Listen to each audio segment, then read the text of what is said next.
ఒక సగటు మానవుడు ఈ భూమి మీద బతికేది ఎంతంటే సుమారు 60 నుంచి 70 సంవత్సరాలు. ఒక సగటు మానవుడు ఈ భూమి మీద బతికేది 60 నుంచి 70 సంవత్సరాలు అయితే 60 సంవత్సరాలు 70 సంవత్సరాలు సుఖంగా బతుకుతున్నావా? ఒక మనుష్యుడు సుఖంగా బతకాలంటే సుమారు 4 విషయాలు ఉండాలి.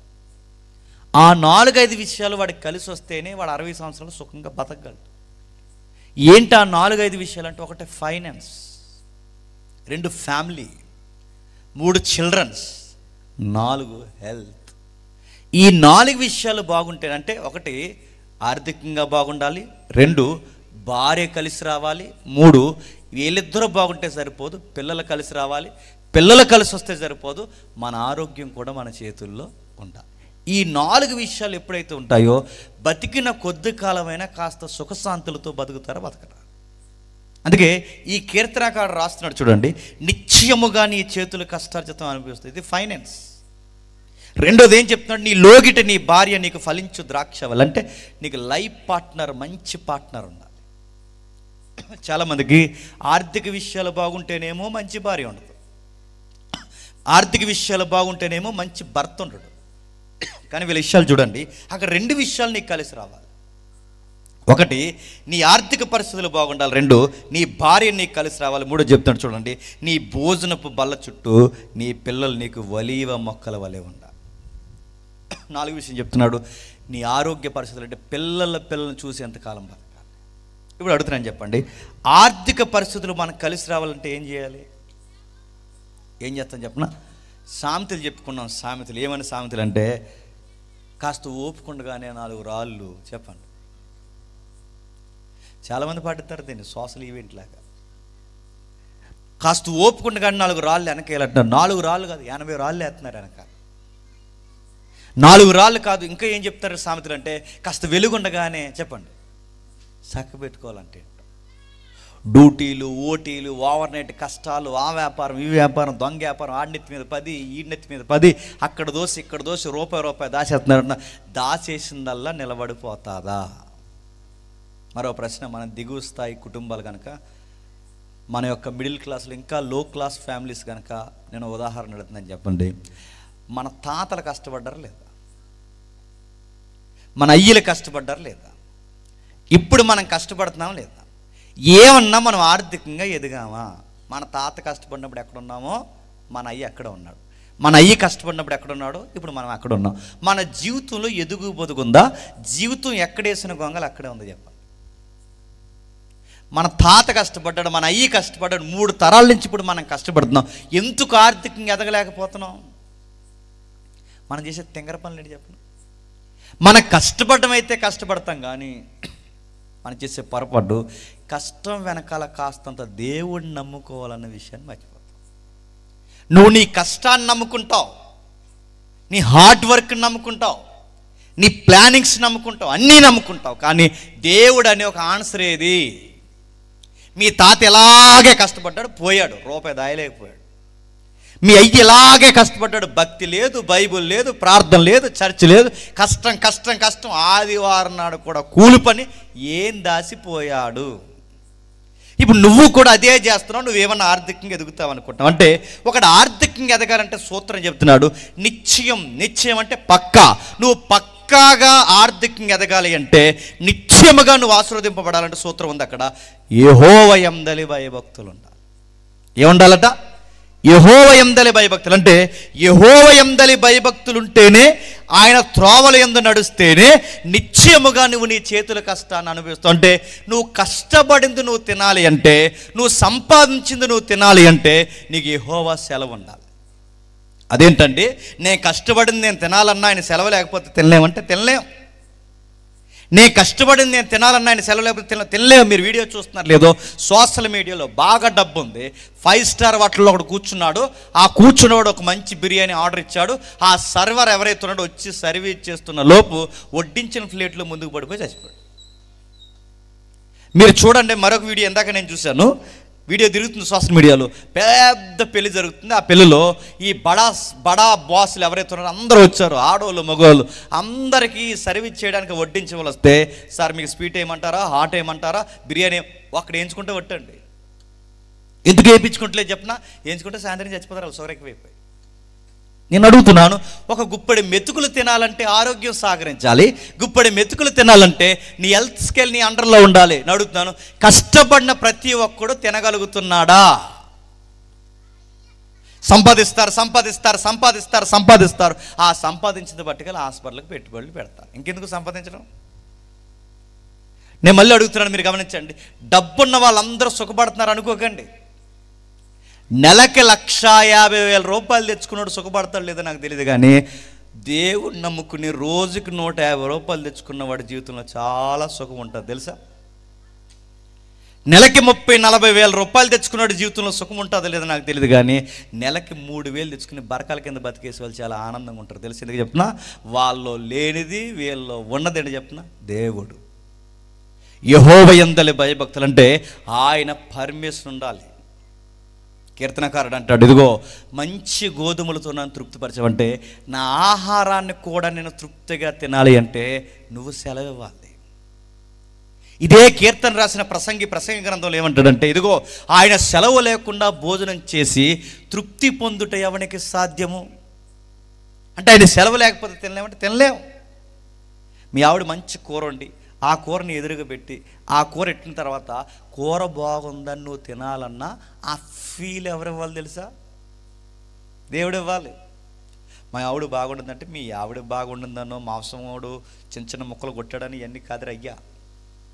ఆడి చిన్న ముక్కలు కొట్టాడని ఇప్పుడు నైస్గా వండిందని కాదు, ఆవిడ చిన్న ముక్కలు కొట్టాడని నైస్గా వండింది కాదు, ఆ వండిన ఫ్లేవర్ నీకు రుచించాలి అంటే చెప్పండి, ఆకలిని ఒక అవస్థ రావాలి, తినాలన్న ఒక ఫీల్ రావాలి. ఈ ఫీల్ అంతా ఇచ్చేది ఎవరు తెలుసా? దేవుడు. అందుకంటున్నాడు, నిత్యముగా నీ చేతుల కష్టార్జితం అనుభవించాలి. నీ చేతుల కష్టార్జితం ఎప్పుడు అనుభవిస్తావు, ఎప్పుడు ధన్యుడు అవుతావంటే దేవుడు అంటున్నాడు, ఆయన ఎడల భయభక్తులు కలిగి ఉంటే. ఆయన ఎడల భయభక్తులు కలిగి లేకపోతే మన కష్టార్జితాన్ని మనం అనుభవించలేమంటే అనుభవించలేం, అసాధ్యం, చాలా కష్టం అవుద్ది. మీరు బయట అనుకుంటారు, పెద్ద పెద్ద బిల్డింగులు చూసి బాగా సంపాదించిన వాళ్ళని ఎకరాలు చూసిన వారు మీరు అనుకుంటారు వాళ్ళు బాగా సంపాదించి బాగా తింటున్నారు కదంటే, ఎవరు చెప్పారా బాగా తింటున్నారని? వాళ్ళు తినలేరు, వాళ్ళు ఉండలేరు. మీరు కావాలంటే చూడండి, వాళ్ళ లైఫ్ని స్టడీ చేయండి. బాగా పొలిటీషియన్స్ కానీ సెలబ్రిటీలు కానీ వాళ్ళ జీవితాన్ని మీరు చూడండి. వాళ్ళ రాత్రులు అయితే ఇళ్ళలో ఉండరు, ఇంట్లో ఉండరు, వాళ్ళకి రాత్రులు నిద్ర రాదు. అందుకే వాళ్ళు ఏం చేస్తారంటే రోడ్ల మీద తిరుగుతారు రాత్రులు, తాగేసి పబ్లని క్లబ్లని చెత్త సెదారమైన డ్రంక్ అండ్ డ్రైవ్ అని దొరుకుతుంటారు. మనకి భోజనం చేస్తాం, స్నానం చేద్దాం లేదా మానేస్తాం, చేయి కూడా ఆరదు, వెంటనే మనకు నిద్ర వస్తుందా లేదా? వాళ్ళకి లేని ధన్యత మనకి చెప్పిన, నిద్ర రాక నిద్ర మాత్రలు మింగే వాళ్ళు ఉన్నారు తెలుసా, నిద్రల పట్టక రోడ్లను తిరిగే వాళ్ళు ఉన్నారు తెలుసా, నిద్రల పట్టకి డబ్బున్న మోతుబర్లు అందరూ ఏం చేయాలో అర్థం కాక క్లబ్లు రేప్ పట్లను తిరుగుతున్నారు తెలుసా. కానీ మనకు ఆ దరిద్రం ఏమీ లేదు. అలా పడుకుంటే మనకి ఏసీ లేకుండా నిద్ర వస్తుంది. దేవుడు దీవించడం అంటే మీరు ఏదో అనుకోకండి, దేవుడు దీవించడం అంటే నువ్వు టైంకి నిద్రపోవడం కూడా దేవుడిచ్చిన దీవెనే, నువ్వు టైంకి నచ్చింది వండుకుని తినడం కూడా దేవుడిచ్చిన దీవెనే, నీకు తిన్నది అరుగుతుంది చూసావా అది దేవుడిచ్చిన దీవెనే. చాలామంది ఫుడ్ పాయిజన్ అయిపోతుంది బయట. మనం చాలాసార్లు మీరు చూడండి, డబ్బున్న వాళ్ళ దగ్గరికి వెళ్ళి ఉదయం ఒక బిర్యానీ సాయంత్రం ఒక బిర్యానీ తిందామనండి, చచ్చిపోతారు వాళ్ళు సాయంత్రానికి. మనము పెళ్ళికి వెళ్తాం, బిర్యానీ తింటాం, నచ్చితే కవర్లు వేసుకుని తెచ్చుకుంటాం, మళ్ళీ సాయంత్రం తింటాం, ఉంటే మళ్ళీ ఉదయం తినేస్తాం. ఇన్నిసార్లు తిన్నా మనకేమైనా అవుతుందా? మనకులాగా వాళ్ళని తినమని హాస్పిటల్లో జాయిన్ చేస్తారని తెలుసా. అడుగుతున్నాను, వాళ్ళకి లేనిది మనకున్నది అని చెప్పినా అసలు చికెను మటన్ కలిపి తినకూడదు. మనం చికెను మటను పెరుగు అన్ని కలిపి తినేస్తాం. మెడికల్ టెంపర్ ఎలా చెప్తుంది, పెరుగులో చేపలు నంచుకోకూడదు, చేపలు ఎన్నిసార్లు తినలేని చెప్పి ఎండి చేపలు వేపుకు మరి తినేం. అడుగుతున్నాను, ఇన్ని తిన్నా దేవుడు మనల్ని బ్లెస్ చేస్తున్నాడంటే ఏమనుకోవాలి, దేవుడు దీవులు అంటే ఇవే. నీకు 150 రూపాయలు తెచ్చుకుని నీకు నచ్చింది వండుకోవాలి, ఆ నచ్చింది వండుకోలేడు, వాళ్ళకి లక్షలు ఉంది, లక్షల రూపాయలు ఉన్నా ఒక బిర్యానీ తినలేరు, ఏమీ తినలేరు. ఆ జీవితం బాగుందా? ఏమీ లేకపోయినా ఉన్న దాంట్లో తృప్తిగా బతికి ఈ మిడిల్ క్లాస్ లైఫ్ ఇది బాగుందా చెప్పండి. పేరుకి డబ్బులు ఉన్నాయి కానీ వాళ్ళు తినలేరు, పేరుకి డబ్బులు ఉంటాయి కానీ అనుభవించలేరు, వాళ్ళకి బంగ్లాలు ఉంటాయి కానీ వాళ్ళకి నిద్రలు పట్టదు. మనకు బంగ్లాలు ఉండవు కానీ మంచిగా నిద్రపోతాం, మనకు డబ్బులు ఉండవు కానీ నచ్చిందల్లా తింటాం. దేవుడు ఆశీర్వదించడం అంటే ఇదే, దేవుడు గొప్ప దీవెనలు అంటే ఇవే ఆశీర్వాదాలంటే. ఇంకా ఎందుకు చెప్తున్నాడు చూడండి, నిత్యముగా నీ చేతుల కష్టార్జితం అనుభవిస్తావు, నీవు ధన్యుడవు, నీకు మేలు కలుగు. ఒకసారి చెప్పాను, మళ్ళీ మీకు చెప్తాను, ఒకసారి వినండి. ప్రపంచంలో ఎవడ చేయలేని పెళ్ళి భారతదేశంలో చేశారు. 6,000 కోట్లు, 6,000 కోట్లు. ఒక్కడే పెళ్ళికి 6,000 కోట్ల ఎంత ఎంత ఇలాగ బలుపెక్కిందో చూడండి. 6,000 కోట్లు. రాష్ట్రాలను కొనేసే డబ్బు ఉంది వాళ్ళ దగ్గర, దేశాన్ని కొనేసే డబ్బు ఉంది వాళ్ళ దగ్గర, ప్రధానమంత్రిని కనుజేగుతూ నిలబెట్టే డబ్బు ఉంది వాళ్ళ దగ్గర. వాళ్ళు ఎవరో కాదు, రిలయన్స్ అంబానీ. ఎవరైతున్నారో ఆ అబ్బాయి పెళ్ళికొడుకు పేరు అనంత్ అంబానీ. 6,000 కోట్ల రూపాయలతో పెళ్లి చేసుకున్నారు. ఆ పెళ్లికి ఇంటర్నేషనల్ సింగర్ వచ్చారు, ఫైటర్స్ వచ్చారు, పొలిటీషియన్స్ వచ్చారు, ఎక్కడెక్కడైతే సెలబ్రిటీలు అందరూ వచ్చారు. ఆ పెళ్లికి బ్యాండ్ వాయిసింది ఎవరు చెప్పినా షారుఖ్ ఖాన్, సల్మాన్ ఖాన్, అమీర్ ఖాన్, ఆ ఖాన్, ఈ ఖాన్లు అందరూ పెళ్లికి బ్యాండ్. షారుఖ్ ఖాన్, సల్మాన్ ఖాన్ అంటే చిన్నోళ్ళండి. వాళ్ళ యొక్క సినిమా యొక్క గ్రాస్ ఎంత వసూలు అవుతుందో తెలుసా? 1,000 కోట్లు. అలాంటి అంత బడా బిగ్ షాట్ హీరోస్ అందరూ వచ్చి ఆడి పెళ్ళికి బ్యాండ్ కొడితే వీళ్ళు డ్యాన్సులు వేశారు. ఆ పెళ్ళికి వెళితే ఆ పెళ్ళికి వెళ్ళిన వారికి ఇలాంటి సెలబ్రిటీలకి వాచ్ గిఫ్ట్కి ఇచ్చారు. వాచ్ ఖరీదు 2 కోట్లు. వెళ్తే బాగుంది అనుకుంటున్నారు కదా, 2 కోట్లు వాచ్ ఖరీదు, 2 కోట్లు. గిఫ్ట్లు విపరీతంగా ఇచ్చారు, అన్నీ ఇచ్చారు. కానీ గమనించండి, ఇంత చేసుకున్న పెళ్లి కొడుకు 2 నిమిషాలు ఏసీలు ఉంటే చచ్చిపోతాడు. అరే 6,000 కోట్లెట్టి సెలబ్రిటీని తీసుకొచ్చారు, 6,000 కోట్లెట్టి పెళ్ళిళ్ళు చేసుకున్నారు, అన్నీ తేగలిగారు. కానీ ఆ కుర్రోడు ఆరోగ్యాన్ని మాత్రం తేలేదు. కొన్ని నెలల క్రితం ఫోటో బయటెట్టారు. ఎవడ వెనకాల నుంచి ఫోటో తీశారు ఆ అబ్బాయిది, వెనకాల నుండి. ఆ అబ్బాయికి ఎక్కడ తల లేదు, తల ఊడిపోయింది. ఆ తల ఊడిపోయిన ఫోటో తీస్తే ఆ కంపేర్ చేసి ఇంకో ఫోటో పక్కన పెట్టారు. ఆ ఫోటో ఏంటంటే ఈ మధ్య అడవి నూనె అని వస్తుంది, అడవి నూనె. ఆ నూనె రాసుకుంటే జుట్టే మొగోలు కూడా ఇలా వచ్చేస్తుంది ఇలా కిందకి అంట. కానీ ఏం రాదు, ఆ అడవి నూనె రాసుకుంటే ఇలా వచ్చేస్తుందని అడవి నూనె రాసుకున్నాడు ఆడి జుట్టు, తల ఊడిపోయి నీడు ఫోటో పెట్టి, ఒరే ఇన్ని కోట్లు ఉన్నవాడికే తల రావట్లేదు, ఎవడరా అడవి నూనె రాసుకుంటే తల వస్తుంది అన్నదని 2 ఫోటోలు పక్కనట్టు. మీకు ఏమర్థమవుతుంది? కోట్లు ఉన్నవాడికి బొచ్చి తేగలుగుతున్నాడా? కోట్ల రూపాయలు ఉన్నవాడు నచ్చిన అన్నం తినగలుగుతున్నాడా? కోట్ల రూపాయలు ఉన్నవాడు కనీసం ఆరోగ్యం తేగలుగుతున్నాడా? వాళ్ళకి BMW కార్లు ఉంటాయి, రేంజ్ రోవర్లు ఉంటాయి, టాప్ మోస్ట్ ఇంటర్నేషనల్ కార్లు ఉంటాయి. వాటికి ఆ కార్లు కొనాలంటే ప్రత్యేకమైన లైసెన్స్ ఉంటే కానీ ఎవరు. అలాంటి కార్లు వాళ్ళకి ఎన్నో కార్లు ఉన్నా వాళ్ళ కార్ల మీద సాయంత్రం అయ్యేసరికి హాస్పిటల్కి పోతే కానీ వాళ్ళు బతకలేరు. నేను అడుగుతున్నాను, నిత్యముగా అనుభవించాలంటే మీరు అనుకుంటున్నారు బయట పెద్ద పెద్ద బిల్డింగ్లు ఉన్నవారు వీళ్ళందరూ ఉంటాయి. ఎవరు బిల్డింగ్లు అలా ఉంటాయి అంతే, జీవితాలు మాత్రం చెప్పండి నెమ్మది ఉండదు. అందుకే దేవుడు అంటున్నాడు, యెహోవాయందలి భయభక్తులు కలిగి ఆయన త్రోవల యందు నడిస్తే నిత్యముగా నీవు నీ చేతుల కష్టార్జితాన్ని అనుభవిస్తావు. మరొకటి, నీ చేతుల కష్టార్జితాన్ని అనుభవిస్తావు, పక్కోడు దోసుకుంటూ అనుభవించలేవు. నీ చేతుల కష్టార్జితాన్ని అనుభవించగలవు.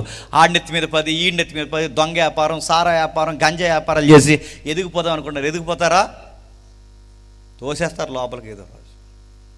ఈ రాజకీయ నాయకులు వీళ్ళ ప్రభుత్వాలు ఉన్నంతకాలం తెగ దోసేస్తారు. వీళ్ళ ప్రభుత్వాలు దిగిపోయి మళ్ళీ వాళ్ళు దోసేస్తారు, వాళ్ళని వీళ్ళు దోసేస్తారు, వీళ్ళని వాళ్ళు దోసేస్తారు. నడుతున్నాను దాసింది ఏమైనా వీళ్ళకి మిగులుద్దా? మళ్ళీ కోట్ల చుట్టూ తిరుగుతారు. ఈ ఎమ్మెల్యేలు, ఎంపీలు తిప్పలు మీరు చూస్తున్నారుగా. మన ఏపీ రాజకీయాలు, తెలంగాణ రాజకీయాలు మీకు అర్థమవుతున్నాయి లేదా? నేను అడుగుతున్నాను, వీళ్ళు ఏ సుఖపడరు. అందుకే ఎవడు సుఖపడతాడంటే యెహోవాయందలి భయభక్తులు. భూమి మీద 60 ఏళ్ళు ఉన్న జీవితంలో నెమ్మదిగా బతకాలి అంటే యెహోవాయందలి భయభక్తులు ఉండాలి. 2వ పాయింట్ చెప్తున్నాడు, ఆర్థిక పరిస్థితులు బాగుండాలంటే నీ జీవితంలో దేవుడు ఉండాలి. 2వది, నీకు ఆర్థిక పరిస్థితులు బాగుంటే సరిపోదు, నీ భార్య నీకు కలిసి రావాలి. నేను అడుగుతున్నాను, చాలామంది ఫైనాన్షియల్గా బాగుంటారు కానీ ఈవిడ మాట ఎందు. ఎవరు? హోమ్ మినిస్టర్ గారు ఉంటారు కదా వెనకాల, ఆవిడ మాట ఎందు. ఆర్థికంగా బాగుంటే సరిపోదట, వెనకాల ఉన్న ఆవిడ కలిసి రావాలి. కలిసి వచ్చేవాళ్ళు ఉన్నారు ఇప్పుడు ఈ అప్డేట్ యుగంలో. పెద్దమ్మలు, అమ్మమ్మలను వదిలేండి, ఈ జనరేషన్ అడుగుతున్నాను, ఉన్నారా? చాలామంది తల్లులు చేసే తప్పేడు చెప్పిన, వాళ్ళ భర్త ఎలా కష్టపడి చేస్తాడు, ఈవిడ ఇలాగ అమ్మగారింటికి పంపించేస్తాడు. ఆడి మూలుగులు ఎరిగిపోవాలి తప్పాడు ఎప్పుడైనా ఫైనాన్షియల్గా స్థిరపడతాడా? చాలామంది తప్పు చేసేది ఏంటి చెప్పిన, దోబరా ఖర్చులు ఎక్కువైపోయినాయి. ఒకప్పుడు బట్టలు కొనుక్కోవాలంటే పండగమో, పబ్బో, పెళ్లి రోజు ఏదో వస్తూ కొనుక్కోరు. ఇప్పుడు మీసో, ఆసో, లాసో అన్ని సోళ్ళు ఇంటికి వచ్చేస్తున్నాయి. ఆడ 500 తేవడానికి ఆడ రెక్కల ముక్కలు అయిపోతాయి. నువ్వు 500 మీసో వేస్తాడు, సో ఇంకా జీవితం అంతే. ఆర్థికంగా నడుతున్నాను, ఏది ఆర్థికంగా కలిసి సరే ఆయన సంపాదన ఎంత, నా ఖర్చులు ఎంత, ఇవన్నీ ఆలోచించే లోగిట భార్య ఏది? ఆర్థికంగా చాలామంది ఎదగపోవడానికి కారణం ఏంటి చెప్తున్నా, వెనకాల ఉన్న ఆవిడకి బాధ్యత లేకపోవడం. ఒక రూపాయి ఇలా ఖర్చు పెట్టకూడదని ఆవిడకి తెలియకుండా నాశనం చేయడం. చాలామంది చేస్తున్నారు తప్పు. అమ్మింటికి పంపించడం, అన్నయ్యల ఇంటికి పంపించడం, మామింటికి పంపించడం తప్పుల్లో తప్పు. అరే నీ భర్త కష్టార్జిత నువ్వే నిల్వ చేయకపోతే రేపొద్దున ఆయన ఎవరి దగ్గర నుంచి పోయి అప్పులు తేగాలి? నువ్వు కలిసి రావాలి. ఆయన నిన్ను నమ్మి ఒక 100 రూపాయలు ఇస్తే అది 100 రోజులైనా ఆ 100కి నీ దగ్గర ఒక లెక్క ఉండాలి. ఏది 500 ఇస్తే సాయంత్రం మాయం చేసేస్తున్నారు. ఒకప్పుడు పెద్దమ్మలకి 20 రూపాయలు ఇస్తే పప్పులు ఉప్పులు ఎట్టి 20 రోజుల తర్వాత ఇచ్చేవారు. ఇప్పుడు పప్పు లేదు, ఉప్పు లేదు. ఇప్పుడు నిత్యముగా నీ చేతులు కష్టార్జితం అనుభవించాలంటే ఆవిడ కూడా నీకు కలిసి రావాలి. ఏది కలిసి రావాలి అని అడుగుతున్నాను. కలిసిరా కలిసిరా కలిసిరా అంటే కలిసి వస్తుందా? కలిసిరా నువ్వు నాకు అంటే కలిసి వస్తుందా? వస్తానులే అంట. కలిసిరా అంటే ఏం కలిసి వస్తుంది అడుగుతున్నాడు. ఆవిడ కలిసిరా నువ్వు ఫైనాన్షియల్ క్లాసెస్ తీసుకున్న ఆవిడకి అర్థం కాదు. నువ్వు కలిసి రావాలి నాకు అమ్మాయి అని చెప్పినా ఆవిడకి ఏం బుర్రకెక్కదు. నిత్యముగా నీ చేతుల కష్టార్జితాన్ని అనుభవించాలి అంటే, నిత్యముగా నీ చేతుల కష్టార్జితాన్ని అనుభవించాలంటే రెండవది నీ భార్య కూడా నీకు కలిసి రావాలి. ఏది కలిసి వచ్చేదో ఒక ఆవిడ అంటుంది, ఏమంటుందో తెలుసా? ఇదిగో సాయంత్రం మా అమ్మగారి ఇంటికి వెళ్ళిపోదాం అనుకుంటున్నాను అన్న. ఏది వెళ్ళిపోతావే అని అడిగాడు. వెళ్ళిపోదాం అనుకుంటున్నాను. అది ఎందుకు చెప్పంటే మొన్న నుంచి అడుగుతున్నాను, కొన్నావా అన్న. ఏంటి అని అడిగాడు. వాషింగ్ మిషన్ అన్న. మనకెందుకే వాషింగ్ మిషన్? నువ్వు ఇంటికాడ ఉంటే నైట్ వేసి తిరుగుతావు, నీ ఇంటి దగ్గర ఉంటే బరేలు వేసి లింగి కట్టి తిరుగు. మనకెందుకే వాషింగ్ మిషన్లు? మనం బట్టలు తీస్తే వారానికి ఒక జత కూడా తీయమ్మా. మనకెందుకు? నీ నైటీకి నా లింగీలకి వాషింగ్ మిషన్ అవసరమా చెప్పు? అవసరం లేదు. అందుకే మనకు నా హీ జిందకి కొంటావా అని అడిగింది. అలా కాదు, మనకి ఎందుకు చెప్పంటే నువ్వు కొంటావా కొనవా, కొనకపోతే సాయంత్రం 5 గంటల బస్సు ఎక్కి వెళ్ళిపోతానన్న. అప్పుడు అడిగాడు, నువ్వు సీరియస్గా ఒక ఆన్సర్ చెప్పి ఎందుకు కొనాలని అడిగితే అప్పుడు అన్నదట, వాళ్ళు కొనేసుకున్నారన్న. ఎవరు? ఇప్పుడు చెప్పండి. ఈవిడికి అవసరమని కొనుక్కోవాలా, ఒక వస్తువు ఈవిడికి అవసరమని కొనుక్కోవాలా, ఎదురింటో లేదో కొనేసుకున్నారని కొనుక్కోవాలా? మీకు ఏమర్థం అవుతుంది? ఇలాంటి బడాయి ఖర్చులకు పోతే ఆ భర్త ఏమన్నా ఆర్థికంగా ఎదుగుతాడా? వాళ్ళు ఏదో కొనుక్కున్నారే, వాళ్ళకి అవసరం కాదు కొనుక్కున్నారు. నీకు అవసరం వస్తువు అది. నీ భర్త కష్టార్జిత నువ్వు కలిసి రాకపోతే ఆయనకి ఎలా నువ్వు ఆర్థికంగా సహాయపడగలవు? కలిసిరా అంటే ఆవిడ జీవితంలో కలిసి రాదు. ఆవిడకి అర్థమయ్యేలా ఎంత చెప్పినా ఆవిడకి అర్థం కాదు. మరి ఆవిడ ఎప్పుడు కలిసి వస్తుంది? ఇక్కడ లేదు.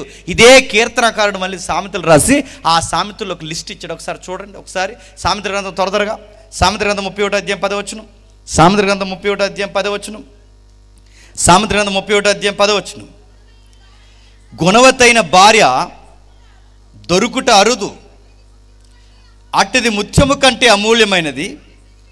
ఆమె పెనిమిటి, ఆమె యందు నమ్మిక ఉంచును, అతని లాభప్రాప్తికి వెలితి కలగదు. ఒక మాట్లాడుతాడు, గుణవత్తైన భార్య. గుణం అంటే ఏంటంటే క్యారెక్టర్.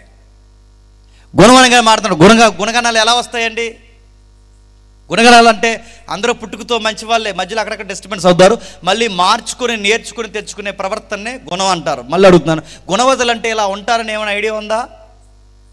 గుణవతులు అంటే ఈవిడ అని ఒక ఐడియా ఏమైనా ఉందా? గుణవత అంటే చాలామంది ఏమనుకుంటారంటే స్లోగా మాట్లాడుతుంది అనుకుంటున్నారు, ప్రైజ్ ద లార్డ్ అని. అలా ఏముండదు. గుణవత అంటే ప్రైజ్ ద లార్డ్ అని స్లోగా అంటాం, ప్లేన్ డ్రెస్ వేసి తిరుగుతుంది, ఇలాంటిది ఏమీ లేదు. గుణవత అంటే రోడ్డుకి ఎడంపక్క నడుతుందని లేదు. గుణవత అంటే ఏంటంటే కొన్ని గుణాలు ఉంటాయి ఆవిడకి, ఆ గుణాలను బట్టే ఆవిడ గుణవత అని చెప్తారు. ఏముంటాయి గుణాలంటే, మొట్టమొదటి ఆమె పెనిమిటి, ఆమె యందు నమ్మిక ఉంచెను, అతని లాభప్రాప్తికి. చెప్పండి, లాభప్రాప్తి అంటే ఆర్థికపరమైన నష్టాలు ఆవిడ తేదంట. ఈవిడ గుణవతి అని ఒక ఆవిడని చెప్పాలి అంటే ఆ గుణవతికుండే గొప్ప లక్షణాలు ఏంటో తెలుసా? తన భర్తకి ఆర్థిక నష్టాలు తేదట. ఏ తల్లి అయితే తన భర్తకి ఆర్థిక నష్టాలు తేదో గుణవతి లక్షణాల్లో లక్షణం అన్నమాట. మాటలు అర్థమవుతున్నాయా? ఈవిడ గుణవతి అని చెప్పాలి అంటే ఆర్థికంగా ఇబ్బంది పెట్టదంట, కలలో కూడా ఆర్థికంగా తనకు నష్టం చేయదంట, తన ధనాన్ని తన కష్టార్జితాన్ని పాడు చేయదట, కలలో కూడా అతను నమ్ముతాడట, నా భార్య ఫైనాన్షియల్గా చాలా నమ్మకంగా ఉంటుందని నమ్ముతాడంట. డబ్బులు పాడు చేయడం, తెలియని ఖర్చులు పెట్టడం ఇలాంటివి ఏమీ చేయదట. అతను చెప్తున్నాడు చూడండి, గుణవత్తైన భార్య దొరుకుట అదుడు. ఆ గుణవత్తుకుండే గొప్ప లక్షణాల్లో ఫైనాన్షియల్గా నమ్మకంగా ఉంటుందట. రెండోది ఏం చెప్తున్నాడు చూడండి, 15వ వచనం. ఆమె చీకటితోనే లేచి తన ఇంటి వారందరికీ భోజనం సిద్ధపరుస్తుంది. అడుగుతున్నాను, చీకటితో లేచే వాళ్ళు ఉన్నారు ఇప్పుడు? అంత లేదు. సూర్యుని ఎత్తి మీద కూర్చోరు ఎగుతలేదు. ఒకప్పుడు పెద్దమ్మలు చీకటితోనే లేచి నడుము మీద పిల్లలు నేసుకుని వాకలు ఊడిచి చక్కగా కష్టపడ్డారు కనుక వాళ్ళ హెల్త్ బాగుండేది. ఇప్పుడు బెడ్ మీద కూర్చొని బెడ్ కాపీ తాగుతున్నారు పాసిమోకాలతో. ఏది రోజు చీకటితో లేచి ఏం చేస్తుంది? చీకటితోనే లేచి వాట్సాప్లో స్టేటస్ పెట్టదు. చీకటితో లేచి ఏం చేస్తుంది? మొబైల్ ఎతకదు. చీకటితో లేచి ఏం చేస్తుంది? తనకు ఒక భక్తి జీవితం ఉంది. ఆ భక్తి జీవితంలో తన ఇంటి వారికి వంట చేస్తుందట. ఇంటి వారికి వంట చేయడానికి చీకటితో ఎందుకు లెగుస్తుందంటే తన ఇంటి వారికి టైంకి భోజనం సిద్ధపరుస్తుంది. అంటే ఈవిడ గుణవతి అనడానికి గుర్తేడు చెప్పిన ఒకటి ఆర్థికంగా నమ్మకంగా ఉంటుంది. ఈవిడ గుణవతి అనడానికి మరో గుర్తేడు చెప్పిన తన ఇంటి వారికి తానే వంట చేస్తుంది. ఏ పొరుగులతోని పనులతోని వంట చేస్తుందంటే చేయించదు. చాలామంది చేసే తప్పులు ఈ జనరేషన్లో తప్పని చెప్పినా ఇంట్లో వంటలు సరిగా చేయట్లేదు. చేస్తున్నారా? ఏ వంట వార్పు నేర్చుకోలేదు, రేపు పొద్దున చేసుకున్నోడికి ఏం వండుతావంటే ఈవిడ సీరియస్గా అందట యూట్యూబ్లో చూసి వండుతాను అన్నమాట. నువ్వు యూట్యూబ్లోను గూగుల్లోను మా టీవీలో చూసి వండితే ఈ ప్రయోగాలన్నీ ఎవడమే చేద్దామని ఆడేమైపోవాలాడు? నేను చేసుకున్నందుకు హాస్పిటల్ పోవాలా? నేను అడుగుతున్నాను ఏం చేద్దామని? ఈ ప్రయోగాలన్నీ అడుగుతుంది ఎవడమే చేస్తావు. గుణవతి అనడానికి గుర్తులేని చెప్పిన స్లోగా మాట్లాడుతుంది, ప్లెయిన్ డ్రెస్లు వేసుకుంటుంది, ఇలాంటిది ఏమీ లేదు. గుణవతి అంటే ఆవిడ మొట్టమొదటి గుణం ఆర్థికంగా నమ్మకం ఉంటుంది. రెండవ గుణం ఏంటో తెలుసా? తన ఇంటి వారికి వంట చేస్తుంది. ఎందుకు వంట చేస్తుంది అంటే సగం రోగాలు దేనివల్ల వస్తాయి తెలుసా? తినే తిండి సరైనది కాకపోతే వస్తాయి. అక్కడ తిని ఇక్కడ తిని ఆ చెత్త ఈ చెత్త, మసాలాలు, పానీపూర్లు, పాసిపనిపూర్లు, చెత్త సేదారం, నూడిల్స్ గిడిల్స్, బయట కర్రీ పాయింట్లు, రైస్ కుక్కర్లో ఈ కరెంట్ కుక్కర్లో రైస్ పెట్టుకోవడం, ఇవన్నీ తినడం వల్ల ఇప్పుడు బంపర్ ఆఫర్లు ఏంటి చెప్పిన క్యాన్సర్లు వస్తున్నాయి కదా. ఒకప్పుడు క్యాన్సర్ల కేసులు చాలా తక్కువ, ఇప్పుడు పెరిగిపోయాయి. కేవలం ఈ క్యాన్సర్లు ఎందుకు వస్తుంది అంటే మీరు స్టడీ చేసిన వారిని అడగండి. తిండి తిండి తిండి తిండి కరెంటు కుక్కర్ల మీద రైసులు, బయటికి వెళ్ళి కర్రీ పాయింట్లు, ఈ చెత్త అంతా తింటున్నారు. దీనివల్ల హెల్త్ స్కేల్ ఏమవుద్ది? ఒక ఆవిడ అందట, ఇదిగో నేను రైస్ కుక్కర్ మీద పెట్టేస్తాను, నువ్వు వచ్చేటప్పుడు కర్రీ తెచ్చానదట. త్వరగా పోతారు వీళ్ళిద్దరు, చాలా త్వరగా సగపెట్టేసారు ఇద్దరు. నేను అరే వండుకోవడానికి కూడా ఒకప్పుడు బాయిల్ చేసి రైస్ని, ఆ రైస్ వాటర్ వంచి జాగ్రత్తగా ఉంచేవారు చూసారు. దానికి కావాల్సిన విటమిన్స్ ఉండేవి అప్పుడు. ఇప్పుడు ఏది? ఒక గ్లాస్ నిండా రైస్ వేసారట, 2 గ్లాసులు నీళ్ళు వేసారట, అది కరెంటుతో ఆవిరి చేశారట. విషం తింటున్నారు తెలుసా? విషం ఇలాంటివన్నీ తింటున్నారు. అది కాబట్టి తెలుసట టైం పట్టిన జాగ్రత్తగా టైం తీసుకుని మరీ తన ఇంటి వారికి ఎందుకంటే వంట చేస్తుంది. ఎందుకంటే తన ఇంటి ఆరోగ్యాలన్నీ ఎవరి చేతుల్లో ఉన్నాయనుకుంది చెప్పండి? నా చేతుల్లో ఉన్నాయనుకుంది. అందుకే టైం కేటేస్తుంది, నిద్ర పక్కన పడేస్తుంది, వంట చేస్తుంది, వార్పు చేస్తుంది, కావాల్సినవన్నీ సిద్ధపరుస్తుంది. ఇంకేం చేస్తుంది? 10 రోజులు ఆమె నడికట్టు చేత నడుము బలపరుచుకునే చేతులతో బలంగా, అంటే చాలా బలమైన వర్కులు చేస్తుందట. ఎందుకని బలమైన పనులు చేస్తుంటే కారణం ఒకటే, తన ఇంటి వారికి కావాల్సిన వసతులన్నీ నెరవేరుస్తుందట. బలమైన పనులు. ఒక ఇంట్లో ఉన్న ఇల్లాలు బలమైన పనులు చేస్తే మీకు చెప్తున్నాను వినండి, తన ఆరోగ్యం తన చేతుల్లో ఉన్నట్టే. ఇప్పుడు చూసారో లేదో మీరు, పెళ్లి ఫోటోలో చాలా స్లిమ్గా ఉంటారు. ఆఫ్టర్ 1 year చెప్పండి డ్రమ్లాగా అయిపోతున్నారు. ఎందుకు అయిపోతున్నారు? స్లిమ్గా ఉన్నావు డ్రమ్లాగా. ఎందుకంటే ఇప్పుడు పనులు తక్కువ చెప్పండి, అందుకే డ్రమ్లా అయిపోతుంది. మన పెద్దమ్మలు చూడండి, 3 పిల్లలు అనేసిన రెవట్లాగా ఎలా కనబడుతుంది చూడండి, ఇది జిమ్కి వెళ్ళిన దానిలాగా. ఎందుకు అలా ఉండేవారు వాళ్ళు? 3 పిల్లల కన్నా ఇంకా ఫిట్గా ఉన్నారు. మన ముందు జనరేషన్ చూడండి, 3 పిల్లల్ని అంతంత పెద్ద చేసినా వాళ్ళకి చెల్లెళ్ళు అక్కల్లా కనబడుతుంటారు. అరే అంత ఫిట్గా వాళ్ళు ఎలా ఉండగలిగారంటే కారణం ఒకటే, వాళ్ళ తిండికి తగ్గ పని, పనికి తగ్గ తిండి. ఇప్పుడు తిండి ఎక్కువైంది చెప్పండి, ఇంట్లో పనులు తక్కువైంది. బట్టలు ఉతికే పని ఉందా? Washing machine. వాచే పని ఉందా? కరెంటు కుక్కర్లు. ఏదైనా పని చేస్తున్నారు. అందుకే ఈ లావ్ అయిపోయిన వాళ్ళు సిటీలో ఏం చేస్తారంటే, మనం కాదులంటే సిటీలో ఏం చేస్తారంటే, వీళ్ళందరూ సన్నం కావడానికి జాయిన్ అవుతారు. ఆ జాయిన్ అయ్యే పేర్లు కలర్స్ అని అవన్నీ ఇవన్నీ జాయిన్ అవుతారు. అందులో జాయిన్ అయితే నెలకు 2 లక్షలు ఎంతో కట్టాలి. అది మొత్తం మీద కోర్స్ అయ్యేసరికి ఆ కడితే ఆడు సన్నంగా చేస్తాడు. ఎలా చేస్తాడంటే, ఆ చేతులు ఎత్తండి అంటాడు, ఇలా ఎత్తాడు, ఇలా తిప్పండి అంటాడు. అలా తిప్పడం అంటే ఏంటంటే, ఇంట్లో బట్టలు ఉతికితే ఆ 2 లక్షలు మిగిలిన అదే చేస్తాడు ఎక్సర్సైజ్. అక్కడ ఆ ఉతికినవి ఇలాగా, ఇక ఉతికిని మనం నీళ్ళు తీస్తాం, అక్కడ ఏం చేస్తాడు, ఇలా కూర్చుని లేకంటే పైకి అంటాడు. ఇది ఎక్సర్సైజ్. అక్కడ కాళ్ళు ఇలా ఓపండి, ఆ కాళ్ళు మెట్లకి దిగితే తగ్గి సరిపోను. ఈ డబ్బులన్నీ అడుగుతాను. ఇంట్లో పనులు చేస్తే ఎంత ఫిట్గా ఉంటారు. అందుకే ఆవిడకుండే గొప్ప గుణం ఏంటో తెలుసా? ఇంట్లో పనులను చకచకా చక్కబెడుతుందట, వంట వార్పు చేస్తుందట, ఇంట్లో ఆర్థిక పరిస్థితులు చక్కబెడుతుందట. ఇంకేం చేస్తారు? 21 వచనం, తన ఇంటి వారికి చలి తగులునని భయపడదు, ఆమె ఇంటి వారందరూ రక్తవర్ణపు వస్త్రాలు ధరించిన వారు, ఆమె పరుపులను సిద్ధపరచును. తన ఇంట్లో వాళ్ళందరికీ చలి తగలకుండా ఎప్పటికప్పుడు బెడ్షీట్స్ మెయింటైన్ చేస్తుందట. ఒక సామెత ఉంది, ఇల్లును చూసి చెప్పండి వెళ్ళాలి వెళ్ళాలి చెప్పవచ్చట. ఎందుకు? ఆ ఇల్లు శుభ్రంగా ఉందనుకోండి, ఆ ఇంటికి వెళ్ళాలి చాలా బాధ్యత అనమాట. ఈరోజు మీరు చూడండి, బెడ్షీట్లు మారుస్తున్నారా, తలగడ కవర్లు ఉంటాయండి, ఎవరింటికి వెళ్ళిన వెంటనే అయ్యే చూస్తాను నేను. ఆ తలగడ క్లాత్లు ఉంటాయి చూసారా, అవి మినిమం 2 వీక్స్కి మార్చాలండి, 6 months అయినా మార్చరండి. మహానుభావులు అనిపిస్తుంది నాకు అని చూసి. నేను అడుగుతున్నాను, కప్పుకునే దుప్పట్లు మార్చరు, బెడ్షీట్లు మార్చరు, ఈ తలగడ కవర్లు మార్చరు అని అడుగుతున్నాను. అరే శుద్ధి శుభ్రం, కనీసం కూర్చునే సోఫా సెట్ శుభ్రంగా ఉండదు, గచ్చులు శుభ్రంగా ఉండి అడుగుతున్నాను. అరే మీరు ఏం కాపురం చేస్తున్నావు? అసలు నువ్వు వెళ్ళాలివేనా? నీ ఇంటిని నువ్వే శుభ్రపరచుకోకపోతే నువ్వేం కాపురం చేస్తున్నట్టు? గుణవతకుండే లక్షణాలు 1, ఆర్థికంగా నమ్మకం ఉంటుంది, 2 ఇంటి వారికి వంట చేస్తుంది, 3 ఆ గుణవత అని చెప్పడానికి తన ఇంటిని చాలా శుభ్రంగా ఉంచుతుంది. తన ఇంటి వారికి మంచి బట్ట శుద్ధపరుస్తుంది. ఎందుకంటే సగం అంటు రోగాలు దేనివల్ల వస్తాయి చెప్పండి? శుద్ధి శుభ్రం లేకపోతే వస్తాయి. సగం భయంకరమైన రోగాలు ఇదిగో ఇంట్లో శుద్ధి శుభ్రం లేకపోతే వస్తాయి. కొంతమందిని చూస్తుంటే వాళ్ళు వాష్రూమ్ చూస్తే భయం వేద్దండి. అరే వాష్రూమ్లు కూడా కడుక్కోరు, తినే ప్లేట్లు కూడా శుభ్రంగా ఉండవు. నిన్న తిన్న కర్రీ ఈరోజు ఇంకా ప్లేట్లో వాసన వస్తుంటుంది, అంత శుభ్రమో.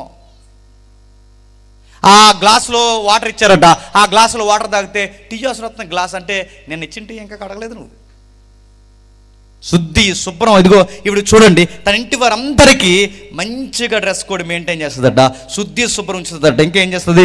ఆమె బట్టలు సన్నపు నార వస్త్రములు, రక్తవర్ణపు వస్త్రాలు ధరించుకుంటుంది. ఎందుకు అంటే తన ఇంటిని శుభ్రం ఉంచడమే కాదు, ఆమె ఏం చేస్తుంది తెలుసా? తన ఒంటిని కూడా శుభ్రంగా ఉంచుతుంది. చాలామంది చేసే తప్పు ఏంటంటే, ఇల్లు శుభ్రంగా ఉంటేనేమో వాళ్ళు శుభ్రంగా ఉంటారు, వాళ్ళు శుభ్రంగా ఉంటేనేమో ఇదో దరిద్రం. ఇల్లు శుభ్రంగా ఉంటే వాళ్ళు శుభ్రంగా ఉంటారు, వాళ్ళు శుభ్రంగా ఉంటే ఇల్లు శుభ్రంగా ఉండదు. ఒళ్ళు శుభ్రంగా ఉండాలి చెప్పండి, ఇల్లు శుభ్రంగా ఉండాలి. గుణవత్తరంగా లక్షణం ఏంటి చెప్పిన? ఇంటిని శుభ్రంగా ఉంచుతుంది, తన ఒంటిని శుభ్రంగా ఉంచుతుంది. ఎందుకు ఉంచుతుంది అంటే తన ఇంట్లో తన లైఫ్లో ఇంపార్టెంట్ పర్సన్స్ ఉన్నారో, తన భర్త, తన పిల్లలు, వాళ్ళ దృష్టికి ఎప్పుడు చాలా నీట్గా హౌస్ని తనని చూపించుకుంటుందట. అది గుణవత్త లక్షణం అంటే. మనం ఎప్పుడు రెడీ అవుతాం చెప్పిన? పెళ్ళికి వెళ్తే రెడీ అవుతాం, బయటికి వెళ్తే రెడీ అవుతాం. నువ్వు పెళ్ళికి వెళ్ళేటప్పుడు రెడీ అవ్వకపోయినా పెళ్ళి ఎవడు అడగడు నిన్ను. మరి చెప్తున్నాను, నువ్వు బయటికి వెళ్ళేటప్పుడు రెడీ అవ్వకపోయినా స్నానం చేయకుండా బయటకు వచ్చేయటమని ఎవరు అడగరు. నువ్వు రెడీ అవ్వాల్సింది ఎక్కడ చెప్పినా? నీ ఇంట్లో ఉన్నప్పుడు మంచి బట్టలు వేసుకుని తిరిగాను కంటే నీ పిల్లలు, నీ భర్త నిన్ను చూస్తున్నారు, వాళ్ళకి నీట్నెస్ అవసరం. ఆ శుద్ధి శుభ్రత నీలో కనబడాలి. ఈవిడికి ఇన్ని గుణగణాలు ఉంటాయటంటే, వంట చేస్తుంది, ఆర్థిక పరిస్థితుల్లో ఉంటుంది, బలమైన పనులు చేస్తుంది, ఇంటి పనులు చక్కబెడుతుంది, ఇంట్లో వాళ్ళు ఉన్నారు అంత జీతాల బడ్జెట్ లెక్కలన్నీ చూస్తుంది, 1, 2 కాదు ఇన్ని చేస్తుంది. ఇంకేం చేస్తుంది? 26వ వచనంలో జ్ఞానం కలిగి తన నోరు తెచ్చును, కృపగల ఉపదేశం ఆమె బోధించును, ఆమె తన ఇంటి వారి నడతలను బాగుగా. ఇంట్లో పిల్లలు ఏం చేస్తున్నారు, భర్త ఎక్కడికి వెళ్తున్నాడు, ఎప్పుడు వస్తున్నాడు, ఇవన్నీ కనిపెట్టుకుంటుందంట. వస్తే రానిలే సీరియల్ చూసుకుందాం అనుకోదంట, అన్నీ కనిపెడతా. తన ఇంట్లో పిల్లలు ఏం చేస్తున్నారు, వయసుకు వచ్చిన పిల్లలు, వాళ్ళ మొబైల్స్ ఏం వాడుతున్నారు చెక్ చేస్తుంది. చెక్ చేయండి మీ పిల్లలను కూడా. వాళ్ళ ఫ్రెండ్స్ సర్కిల్ ఏంటి, వాళ్ళ వాడే యాప్స్ ఏంటి, వారు ఎవరెవరు కాంటాక్ట్లో, వాళ్ళ ఫ్రెండ్కి ఉండే యాటిట్యూడ్లు ఏంటి, వాళ్ళ నడతలన్నీ గమనించండి. ఇవన్నీ ఎవరు చేస్తారంటే అందరూ చేయరు. ఎవరు చేస్తారో తెలుసా? గుణవతులే చేస్తారు. ఇన్ని లక్షణాలు ఉన్నాయట. ఇన్ని లక్షణాలు ఆర్థిక పరిస్థితులు, ఆరోగ్య పరిస్థితులు, ఇంటి వంట వార్పు, ఇంకా జ్ఞానం కలిగి మంచి అంటే ఆమె చెబుతుంటే ఇంట్లో వాళ్ళందరూ తన మాట వింటారట, ఇంట్లో వాళ్ళందరి నడకలు కనిపెడతారట. ఎంత బాగా ఈవిడికి ఇన్ని తెలివితేటలు వచ్చినప్పుడు ఇంట్లో అన్నీ చక్కబెడుతుంటే, మరి ఇంట్లో ఈ మొగోడు ఏం చేస్తున్నాడు? అన్నీ చక్కబెట్టి ఆడుతుంటే మొగోడు ఏం చేస్తాడండి? వీళ్ళు లింగి కట్టుకుని ఈదులో తిరుగుతాడు. ఇంక లేడు. కొంతమంది లేరు చెప్పండి. ఆడవాళ్ళ కష్టం మీద బతికేసే మొగోళ్ళు లేరు. ఇంకా అస్సలు సిగ్గుండదండి వీళ్ళకి. నువ్వు కవైట్ వెళ్ళు, నేను ఇక్కడ బుల్లెట్ ఏం తిరుగుతా అన్నాడంటే నడుతున్నాను. ఆవిడ ఆడపిల్ల బయటికి వెళ్ళి కష్టపడమే నువ్వు అన్ఫిట్గా గుర్తుపెట్టుకో. నువ్వు అసలు ఆవిడ వెళ్ళకూడదు బయటికి, నువ్వు కష్టపడాలి. ఆవిడని బయటికి పంపావంటే సరే, నీ ఆర్థిక పరిస్థితులు దేవుడి రొగ్గాక, అయినా ఆవిడ కష్టపడుతూ నువ్వు ఖాళీగా తిరగలంటే అసలు నువ్వు మగడువేనా? ఆడదాని కష్టం మీద బతకొచ్చి ఒక మగాడు ఏ పని చేయకుండా. అందుకంటే చూడండి, దేవుడు మాట్లాడుతున్నాడు ఇలా ఇన్ని సంగతుల్లో ఆవిడ కలిసి వచ్చింది. మరి భర్త ఏం చేస్తున్నాడు? వంట పని చేస్తుంది, ఇంటి పని చేస్తుంది, ఇల్లు ఒకరు శుభ్రపేస్తుంది, పొలం పనులు చేస్తుంది, ఆర్థిక పరిస్థితులు చక్కబెడుతుంది, అన్నీ చేస్తుంటే ఈ మగాడు ఏం చేస్తున్నాడంటే 23వ వచనంలో ఆమె పెనిమిటి దేశపు పెద్దలతో కూడా కూర్చుండు గవిని యొద్ద పేరుగొని. దేశపు పెద్దలు అంటే పార్లమెంట్ అంటారు. పార్లమెంట్లో యాక్టివ్ మెంబర్ అట. ఆ పార్లమెంట్లో ఆయనకి చాలా పెద్ద పేరుందట. అంత పెద్ద పేరు, అంత స్థాయి ఆయనకి ఎలా వచ్చిందంటే ఆ మగాడు అంత సక్సెస్ అవ్వడానికి కారణం ప్రతి మగాడి విజయం వెనకాల ఎవరుంటారు చెప్పండి? ప్రతి మగాడి విజయం వెనకాల ఎవరుంటారు చెప్పండి? ఆడదు కాదు. ఆడవాళ్ళు ఉన్న వాళ్ళందరూ విజయాలు సాధిస్తే అందరూ పార్లమెంట్లో ఉన్నామా? ప్రతి మగాడి విజయం వెనకాల ఆడదు కాదు. నన్ను అడిగితే గుణవతైన తల్లి ఉంటుంది. ఎవరు? ప్రతి మగాడి విజయం వెనకాల ఆడవాళ్ళు కాదు, గుణవతైన తల్లి. అంటే సక్సెస్ ఒకడు లైఫ్లో జీవితంలో ఏదన్నా సాధించాలి అంటే అలాంటి తల్లిలో ఉంటే ఖచ్చితంగా సాధిస్తాడు. ఆవిడ అంటే అదేమని తెలుసు? ఏమండి, ఈ కరేపాకు పనులు, ఉల్లిపాయ పనులు, గ్యాస్ పనులు మీరు ఏం చేయకండి, మీరు ఉన్నతమైన పనులు చేయండి, ఇంట్లో వంట వార్పు ఇవన్నీ నేను చూసుకుంటాను, మీరు పెద్ద పనుల మీద మనసు పెట్టండి అని ఎవరు చెప్తారు చెప్పిన? ఇలాంటి మెచ్యూరిటీ ఉన్న గుణవతలు చెప్తారు. చాలామంది ఏం చేస్తారు చెప్పిన? ఇంటికి వచ్చిన వెంటనే ఇదిగో మీ పనులన్నీ పక్కన పెట్టండి, కరేపాకు అయిపోయింది అన్నారు. కరివేపాకు కూడా ఆడ తేవాలా? కరివేపాకు ఆడ తెచ్చి, ఉల్లిపాయలు తెచ్చి, అన్నిటి తెచ్చి ఇంకా ఆడి జీవితం అంతా ఉల్లిపాయలు మోసుకోవడమే. ఇంకా ఉల్లిపాయలు కూడా నువ్వు దేవలేదు, కరివేపాకు అడుగుతున్నాను. కొన్ని భర్తలకి కొన్ని విషయాలు చెప్పకూడదు, కొన్ని విషయాలు వాళ్ళు, ఎందుకంటే ఇలాంటి చిన్న చిన్న పనులు మీరు చేయాలి, ఏమండి మీరు చేయాల్సిన పనులు చేయండి అని ఎప్పుడైతే తన ఫ్రీగా వదిలేస్తారో తన పెద్ద విషయాల్లో సక్సెస్ అవుతాడు. కలిసి వచ్చింది, ఇన్ని ఫలిస్తుంది, ఆర్థికంగా ఫలిస్తుంది, ఆత్మీయంగా ఫలిస్తుంది, ఇంటి వారికి ఫలిస్తుంది. ఇంత బాగా ఫలించడానికి ఈమె నిలబెట్టి ఇక్కడ ఉన్న భర్త నాకు ఫలించు ఫలించు ఫలించు అన్నాడా? ఏం జరిగింది? ఇన్ని గుణగణాలు ఇవిడికి ఎలా వచ్చాయంటే ఆ కీర్తన రాసిన సులోమోని ఈ సామెతలు రాసి అన్నాడు 30వ వచనంలో, అందము మోస్కరము సౌందర్యం వ్యర్థము, యెహోవా యందు భయభక్తులు కలిగిన స్త్రీ తన భర్తకి ఇలా కలిసి వస్తుందట. ఇప్పుడు చెప్పండి, కలిసిరా కలిసిరా అంటే కలిసి రాదు. ఈవిడికి కలిసి రావాలన్నా ఈ లక్షణాలు ఈవిడికి ఎలా వచ్చాయి? యెహోవా యందు భయభక్తులు. ఇందా కీర్తన చదివాం. ఒకడు ఆర్థికంగా ఎదగాలంటే ఏముండాలి? యెహోవా యందు భయభక్తులు. ఒకడు ఆత్మీయంగా ఎదగాలంటే ఏముండాలి? యెహోవా యందు భయభక్తులు. ఇప్పుడు బాగా వినండి, ఈ భార్య ఈవిడికి కలిసి రావాలంటే ఈవిడికి కూడా ఏముండాలి? యెహోవా యందు భయభక్తులు ఉండాలి. ఇప్పుడు చెప్పండి, ఆ కీర్తన రాసిన వాడు ఈ సామెతలు రాశాడు, వీళ్ళిద్దరు కూర్చి చెప్తున్నాడు ఒకరికి ఒకరు దేవుడి పట్ల భయభక్తులు ఉంటే ఈవిడ ఆయనకు ఉపయోగపడుతుంది, ఆయన ఈవిడకు ఉపయోగపడతారు. అదే ఆ కీర్తనకాడు రాసిన. ఒకటి ఫైనాన్స్, 2 ఫ్యామిలీ, 3వది ఇద్దరు బాగుంటే సరిపోద్దా? నీ భోజనపు వాళ్ళ దగ్గర చెప్పండి, నీ పిల్లల్ని కలిసి రావాలి. కలిసి వస్తారా మనకి అందరేగలో? భోజనపు బల్ల అని ఎందుకు రాశాడు చెప్పనా? ఊరి మీద ఆంబోతుల్లో టైం అంతా తిరిగేసి సరిగ్గా టైంకి వస్తారు. ఎక్కడికి చెప్పండి? అందుకే పిల్లల్ని అక్కడ పెట్టాడు. టైంకి అక్కడికి వస్తారు. ఏం కలిసి వస్తున్నారు మన పిల్లలు? కలిసిరా కలిసిరా అంటే ఏం కలిసి వస్తున్నారు చెప్పండి? మన పిల్లలకి 25 ఏళ్ళు వచ్చినా సెటిల్ అవుతున్నారా? 30 ఏళ్ళు వచ్చినా ఏదైనా ఒక రూపాయి సంపాదన ఉందా? 30 ఏళ్ళు వచ్చినా కానీ ఇంకా అమ్మా నాన్న మీద ఆధారపడి బతుకుతున్న కొడుకులు కూతుర్లు ఎక్కువైపోయారు. నీకే 30 ఏళ్ళు వస్తే ఇప్పటికి మీ అమ్మకి నాన్నకి 50 ఏళ్ళు వచ్చుంటాయి. ఈ టైం వరకు కూడా నువ్వు వాళ్ళ మీద ఆధారపడితే వాళ్ళు రెక్కల ముక్కలు చేసి ఈ టైం వరకు నేను పెంచితే రేపు పొద్దున్న వాళ్ళకి ఏం సుఖం దొరుకుతుంది చెప్పండి? ఈరోజు పిల్లలు అడుగుతున్నాను, భయం లేకుండా తినేసే వాళ్ళు ఉన్నారు, అమ్మా నాన్న ఖర్చుని దోచుకునే వాళ్ళు ఉన్నారు. మన పిల్లలు మనకు కలిసి రావట్లేదు. ఎందుకు కలిసి రావట్లేదు చెప్పినా? మన పిల్లలకి యెహోవా యందు చెప్పండి భయభక్తులు. ఒక సండే స్కూల్కి పంపు, ఒక యూత్ మీటింగ్లో కూర్చోబెట్టు, ఇలాంటి సభలకు తీసుకొచ్చి కూర్చోబెట్టు. ఒకవేళ ఈ పిల్లలు ఈ సభలో లేకపోతే అలాంటి పిల్లలను కన్నందుకు నువ్వు సిగ్గుపడు. ఎందుకంటే వాళ్ళకి భయభక్తులు లేవు కనుకే వాళ్ళ చదువులు అంతంత మాత్రమే, వాళ్ళ ఆర్థిక పరిస్థితులు అంతంత మాత్రమే. ఎందుకు ఇలా తయారవుతున్నారు? కారణం ఒకటే, మన పిల్లలకు దేవుడు భయం ఉండదు. వాడు స్కూలుకు కాలేజీకి వెళ్ళకపోతే రై ఎదవా ఎందుకు వెళ్ళలేదురా, నెలకు 10 ఏళ్ళు కడుతున్నామని చెప్పి వాళ్ళ మీద గొడవడతావు. అదే ఆడికి చర్చికి రాకపోతే ఎదవగారం పెడతావు. చర్చికి రావాలి కదా నాన్న అన్నావంట. చర్చికి రావాలి కదా, చర్చికి రారా, నువ్వు చర్చికి రాకపోతే అన్నం పెట్టనని చెప్పు అంటావా?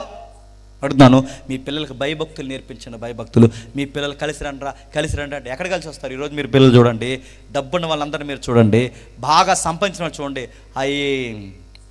ఒక పెద్ద కంపెనీ ఉంది రైమండ్స్ అధినేత ఈరోజు కొడుకు బాగా సంపాదించిన నామినీ పేర్లన్నీ ఆ కంపెనీ పేర్లన్నీ ఆయన మీద పెడితే వీడికి వయసు వచ్చి పెళ్లి చేసుకున్న తర్వాత ఆ రైమండ్ అధినేతను రోడ్డు మీద వదిలేసి ఈరోజు హాస్పిటల్ ఖర్చులు కూడా ఆయనకి డబ్బులు లేవు. మన దిగువ తరగతుల్లో కూడా చూడండి, పిల్లలు ప్రతి రూపాయి వాళ్ళ మీద పెట్టుబడి పెడతాం, ఇల్లులు కడతాం, వాకులు కడతాం, సంపాదన దాస్తాం, అన్నీ వాళ్ళకి పెట్టుబడులు పెడతాం. వాళ్ళు ఎదిగిన తర్వాత ఆ లంకంత కొంపల్లోకి వాళ్ళు దూరి మీకు చెట్ల కింద మీకు మంచాలు వేయట్లేదు చెప్పండి. బాత్రూముల దగ్గర తల్లిదండ్రులకు మంచాలు వేస్తున్నారు, బయటికి గెంటేస్తున్నారు, రకరకాల ఇబ్బందులు కలగజేస్తున్నారు. రే గుప్పుడు మెతుకులు తల్లిదండ్రులు పెట్టి వాళ్ళు ఏడుస్తున్నారు. ఈరోజు ఏడవట్లేదు. కోళ్ళలో కొడుకులు ఒకటైపోయి ఈరోజు తల్లిదండ్రులు కొట్టట్లేదు. నేను ఒక వీడియో చూశాను. ఆ వీడియో చూస్తే ఎంత బాధేసిందో. ఆ తల్లికి వయసు అయిపోయింది, మనవడికి బర్త్డే అనుకుంటాను. ఆ కేక్ తినిపించడానికి ఆ పెద్దవాడు ఇలా వస్తే ఆ కోళ్ళు అంటుంది, నీ దగ్గర రావద్దన్న పిల్లల దగ్గరికి, నీకు శుద్ధి శుభ్రం లేదు, దగ్గర బయటికి పోను. కానీ ఆవిడ పెడుతున్న కేక్ని పెట్టనివ్వకుండా ఆవిడ బయటికి గెంటేశారు. ఆ పెద్దవాడు ముఖం చూస్తే ఎంత జాలేసిందో అని అడుగుతున్నాను. ఇలాంటి కోడలు కళ్ళ ముందే, కొడుకు కళ్ళ ముందే అంత తల్లిని అంత ఇబ్బంది పెడుతుంటే ఈ కొడుకులు ఏమైపోయారు? అలా కొడుకులు అంత కఠినంగా తయారవడానికి కారణం ఏంటి చెప్పినా, మీ బిడ్డలకి అన్నీ నేర్పించారు కానీ దేవుడు భయం నేర్పించారు. ఆ దేవుడు భయమే ఉంటే తల్లిదండ్రులను చూడాలన్న ఒక భయం ఉంటుంది వాళ్ళకి.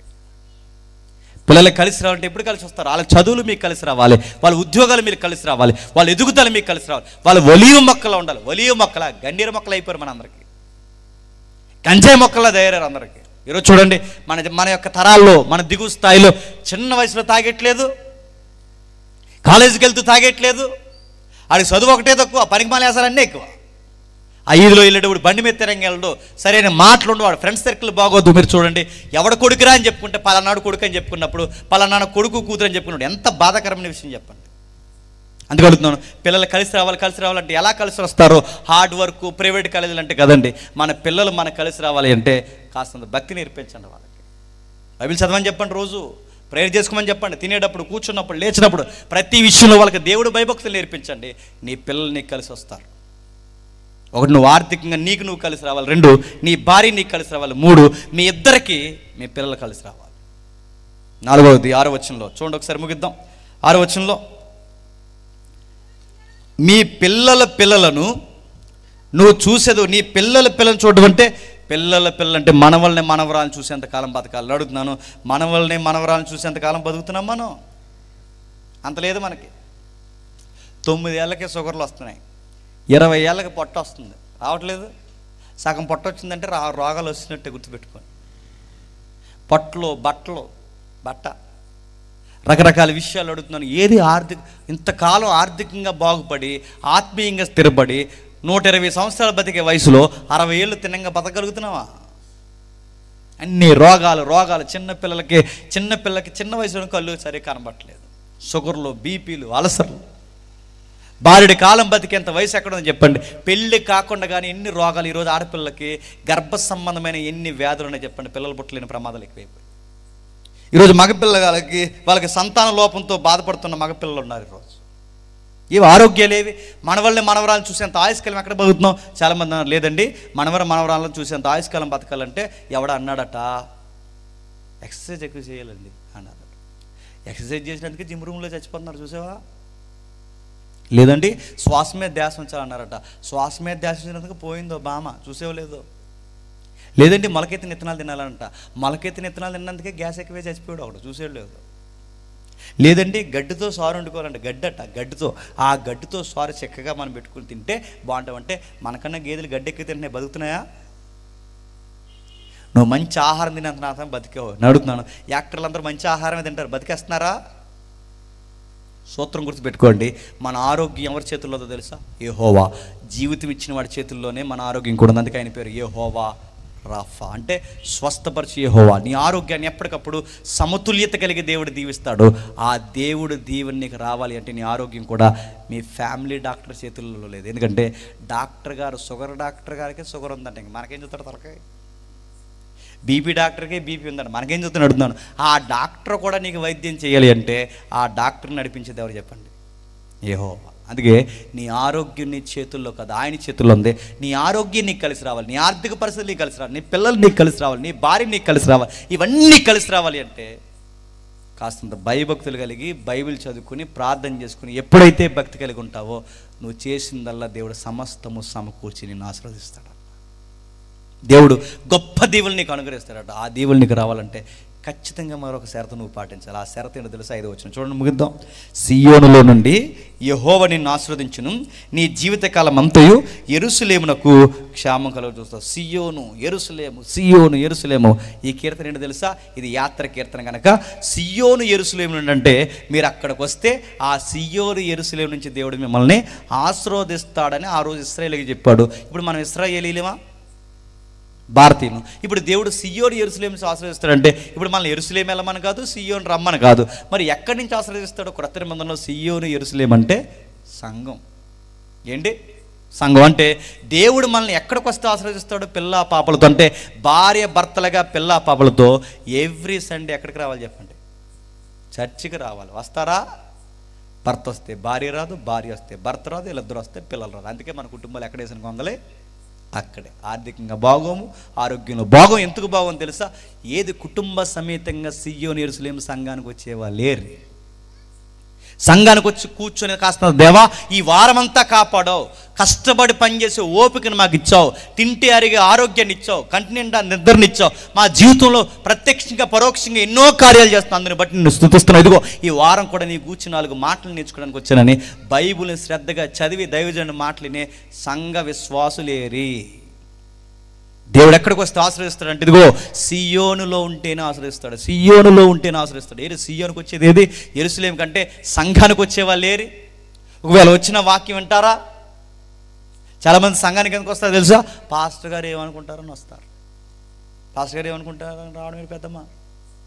పాస్టర్ గారు ఏమనుకుంటారని రావడం కాదు, గుర్తుపెట్టుకో. దేవుడు నిన్ను అక్కడే కలుసుకుంటాడని రావాలి. దేవుడు ఒక వాగ్దానం ఇచ్చాడు, ఎక్కడ 2 3 నా నామాన్ని కూడుకుంటారో ఖచ్చితంగా అక్కడ ఉంటాడు. అది ఖచ్చితంగా మీట్ అయ్యే ప్లేస్ ఏంటి చెప్పిన? చర్చ్. అక్కడికి రావాలి. ఏది ఎక్కడ వస్తున్నారు? పెద్దమ్మ ఎందుకు మానేసావంటే ఈదికి 70 సంఘాలు ఇప్పుడు లేవు, ఈదికి 70 సంఘాలు ఉన్నాయి. ఎందుకు మానేసావు పెద్దమ్మ అంటే ఈ పాస్టర్ గారు అత్తమాలు ఏలు ఆవిడ వైపుకి ఎత్తాడంట, అందుకు మానేసిందంట. ఇంక నీకు ఏలు ఎత్తకూడదు, నీకు ఏలు ఎత్తే మానేస్తావు. మానేసే చచ్చిపోతుంది అన్నాడు. నీకు ఇక్కడ తిరం లేనప్పుడు నువ్వు ఎక్కడికి వెళ్ళినా చెప్పండి, నీకు తిరం ఉండదు. చర్చికి ఎందుకు రావాలంటే పాస్టర్ గారు ఏలు ఎత్తారనో గద్దించాడని కాదు, దేవుడు నన్ను చెప్పండి నా కుటుంబాన్ని దీవిస్తాడని. సంఘానికి వస్తున్నారు, ఫ్యాన్ ఎక్కడుందో చూసుకుంటారు, సంఘానికి వస్తారు. గోడ ఎక్కడుందో చూసుకుంటారు, సంఘానికి వస్తారు. పాటిస్తారు ఎవరో చూసుకుంటారు, సంఘానికి వస్తారు. గౌరవిస్తారు లేదు చూస్తారు, సంఘానికి వస్తారు. 1000 రూపాయలు చదవలేదేంటి చూస్తారు. సంఘానికి ఎందుకు రావాలంటే ఫ్యాన్ ఎక్కడుందో పాటిస్తారు ఇవన్నీ కదండి. సంఘానికి వస్తే నన్ను నా కుటుంబాన్ని దేవుడు ఆశీర్వదిస్తాడు. మీరు దైవజనుల కొరకు, సంఘ సమూహం కొరకు కాదు, ఆయన కొరకు రావాలి. ఇది యాత్ర కీర్తన. నేను ముగిస్తున్నాను. ఆ రోజు యాత్ర కీర్తన వాళ్ళకి, ఎక్కడెక్కడున్న వాళ్ళు లోకంలోంచి చెదిరిపోయిన వాళ్ళకి ఇజ్రాయెల్ దేశంలో యెరూషలేము మందిరానికి రావడం వాళ్ళకి యాత్ర. ఇప్పుడు మన యాత్ర ఏంటి చెప్పిన?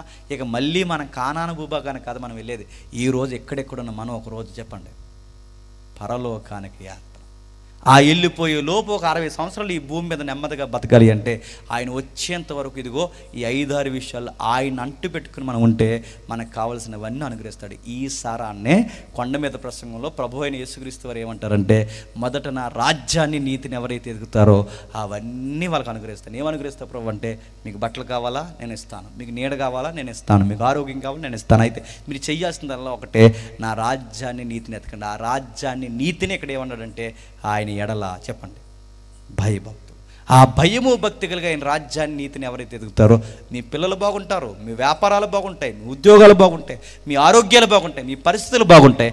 క్రీస్తుని ముందెట్టుకుని ఎవరైతే నడుస్తారో మీ జీవితాన్ని దేవుడు సమాధానకరంగా మారుతాడు. ఇవి పాటించండి, మీ కుటుంబంలో ఆర్థిక ఆత్మీయ ఫలం మీ కళ్ళతో మీరే చూస్తారు. దేవుడు మిమ్మల్ని దీవించును గాక.